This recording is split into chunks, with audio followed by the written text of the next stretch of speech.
Hey everybody, it's Jason Blaha here. You guys know what time it is. Time for another workout. And today was dynamic effort, squat and deadlift day. And yeah, I threw the box jumps in at the end. We'll talk about that in a minute, because people have asked for it. So, as promised, my 3-week waves, I will be using different bars instead of switching to chains from bands each time. I'm going to be doing more and more just band work for now for speed days, and that includes a lot of my assistance movements. Because, again, we're splitting up performance elements a little bit more, splitting them up a little bit more. And yes, I am running a lot of band tension on these days. Like, there's none of this little, 10-15% of your max band tension. Everything is 25% or more. So, yeah, a lot of band tension on everything. Safety bar squats. These are tough when you start running 100 pounds of bands, and that's what I'm running. I'm running 100 pounds of band tension on this. And that's a 65-pound bar. Obviously, it's light. So, I mean, people would be like, well, it doesn't look like much weight. Well, it's not. It's speed work. But, again, with the compensatory acceleration using that safety squat bar, this was actually relatively challenging. It's pretty tough. And I'm getting the training response I want. And so what I'm doing with these waves, each week I'm probably just going to increase band tension and work with fairly constant bar weight. And, again, everything's going to be about speed. And then again, overspeed eccentrics, thinking about the eccentric loading on a lot of the assistance movements with bands and stuff like that. And then the chains are going to be reserved for my heavy days for the most part. As again, we're just changing mechanical tension. We're not dealing with any overspeed eccentric stuff. We're not dealing with additional muscle damage that it can cause. So again, I've got a couple different recovery curves going. And what that's letting me do is just to do more total work each week. Build work capacity. It's letting me get in more GPP work, which is farmers carries, and I haven't filmed any yet. Eventually I'll probably film some of my farmers carries. People would be surprised. I've actually got a way where I can do them all the way down the length of my hallway and back, and I've got everything set to where it's safe to do it because of the handles I got some really good compact Titan handles, and I'm really happy with how they're working, especially considering I've got the plates that I have. Right, it gives me a lot of wiggle room with that. But safety bar squats with 100 pounds of bands for speed, I've really felt this in my whole thoracic region, my chest, even like my sternum almost felt like, it's like, man, what are you doing to me? So that tells me that's still a weak link for me, and we know it is. I'm gonna keep working it. Right, I need more thoracic strength. I need a lot of strength in a lot of places. It's kind of funny. I get people who look at this. If you're an elite lifter, you're like, oh, you got a lot of weak links. But to the average Joe, they're like, guys who are still trying to get to a 500-pound deadlift, they're like, dude, you don't have any weak links. Well, yeah, obviously not from that perspective, but from a perspective of, do I have weak links that are stopping me from being an elite lifter for my age class? Yes, I do. All right, I have weak links that are keeping me in the advanced category instead of being elite, and we've got to work on those. But my training these days is more all-encompassing, and that's, people need to understand that. I've been trying to explain that to people. That's the way I'm going. That's the way a lot of coaches go. That's the way a lot of really, really good lifters do, is this all-encompassing training, that a power lifter should be a strength athlete who just focuses on the squat, bench, and deadlift. And that's why the training carries over to other sports. And it's the squat, bench, and deadlift work just fine for general strength and conditioning. That's why you could literally take NFL players and elite powerlifters and run them through the same workouts together. Because squat, bench, and deadlift are good strength builders as base movements for what they do. Right? There's other movements that are just as good. They don't need the specifics of having a max on those lifts for their sport. But people forget that just because of that doesn't mean that they're not phenomenal size and strength builders, right? They are. You can get pretty jacked with those as the basis of your training and pretty damn strong. So that's kind of the point. But I mean, my plyos today kind of show my plyometric work, my box jumps, show that I am actually working on all these other elements, that my training involves things like plyometrics as part of my speed work now. So we focus on maximum strength. We focus upon speed strength. We focus upon rep training, which adds a certain amount of stamina and for additional hypertrophy. General physical preparedness, which includes a lot of your conditioning. All right, that's where things like weighted carries come in. I mean, you could do nothing but farmer's walks, and that would be fantastic GPP. You could do nothing but weighted carry variations, because that falls under GPP, and it will get you in general good shape. But loaded carries have a lot of direct carryover to what I'm doing while still being GPP. You know, you could do barbell complexes and sleds and, you know, whatever you have access to. So we did box jumps today too, and some people will probably critique them, and that's fine. You guys need to understand I'm not trying to be the best box jumper in the world. They are not a test of performance. In other words, I am training for the training benefit of them. We're using them to get more explosive, right? I'm using them as a speed training tool. Nothing more. I'm not doing them to test my jump height. So I'm doing rep work with them, and today was 3 sets of 5, wearing my boots on a 24-inch box. And you know what? Can I obviously jump higher than that? I think watching it is pretty clear that I can.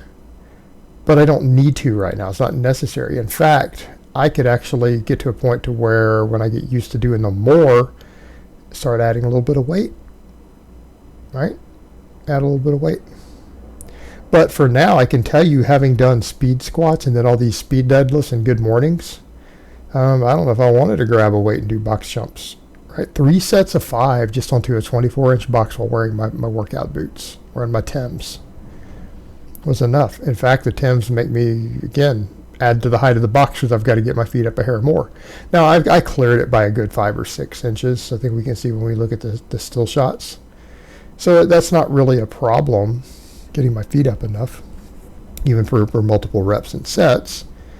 But, you know, the whole point with it is that I'm only concerned with jumping onto the box. I step back off the box. You know, I'm just trying to land with good footing so that I don't sprain an Achilles tendon or anything. So trying to land with good footing,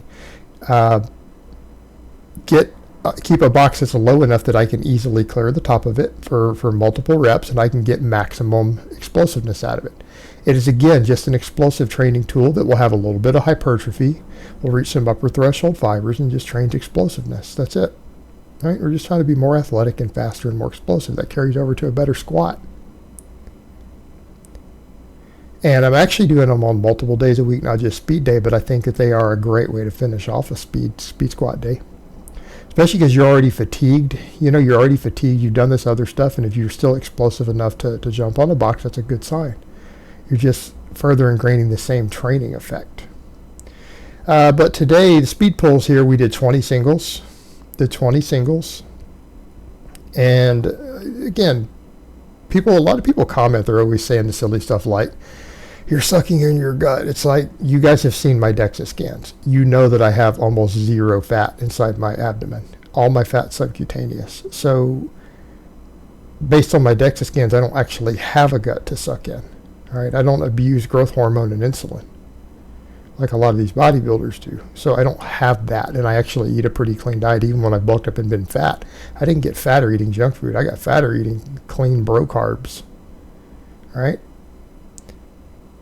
That's what happens for me. I will overeat those. It's one reason I like the keto that I've been doing all year, just staying straight keto, because it gives me good caloric management. So, I mean, losing body fat, but I'm not worried about getting ripped. But yes, I'm going to keep slowly leaning out. But I'm not in a hurry to get cut. I'm not on a cut.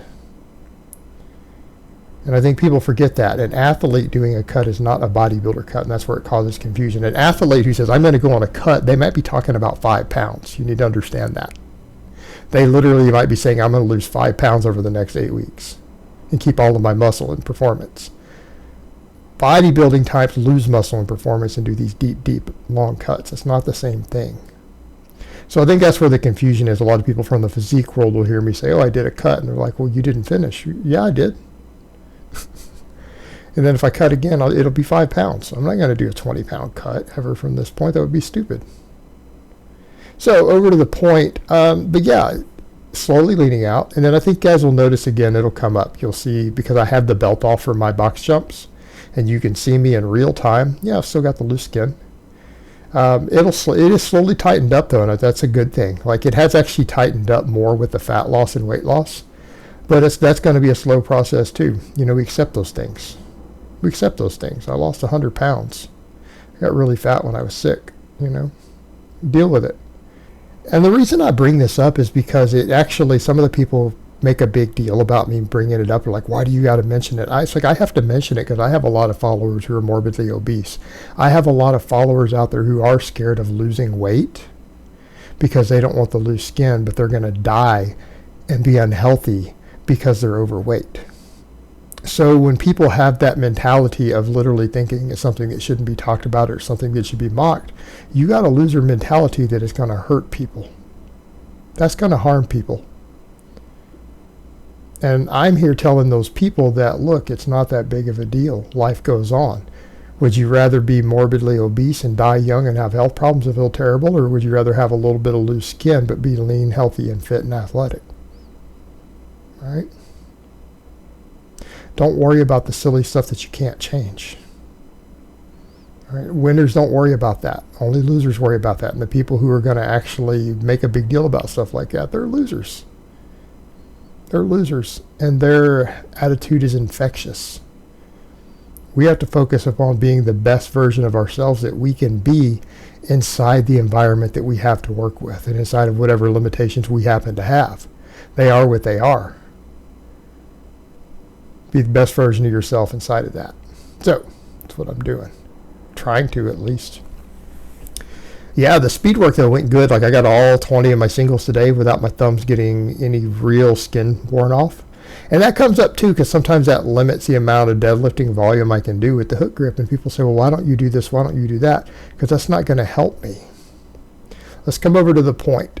If I can't do enough deadlifting because my thumb skin is a problem on the hook grip, which is what I need to be doing is hook grip, then I will just do more good mornings to get the same training effect. Won't a good morning increase your deadlift? Of course it will. It works most of the same muscles? Of course it does. It doesn't work your grip. But it's also easier to recover from. So why wouldn't I just do more good mornings? I'm going to do them anyways. So I don't worry about that. I don't worry about it at all. We adapt, we overcome. But my goal is to try to get 20 singles on speed day and ramp up to a heavy single on max effort day with the hook grip. And we got it today, and the grip's coming along. And I have to say, the weighted carries do seem to be helping. Now, today I increased band tension on these good mornings. I increased band tension and reduced the plates, and then I'll add plates again from here. Until I get used to this band tension, though, the speed, like that lockout, and then the way it pulls, it's just kind of brutal, even with that lightweight.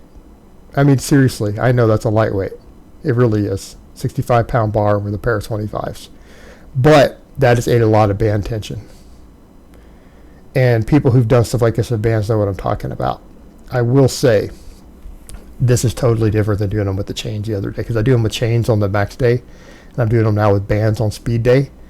You know, people will say things like, oh man, I get such a phenomenal stretch reflex doing Romanian deadlifts, right? It's like, try good mornings with bands and then come back and tell me about stretch reflex in your hamstrings. Like, again, you talk about back work.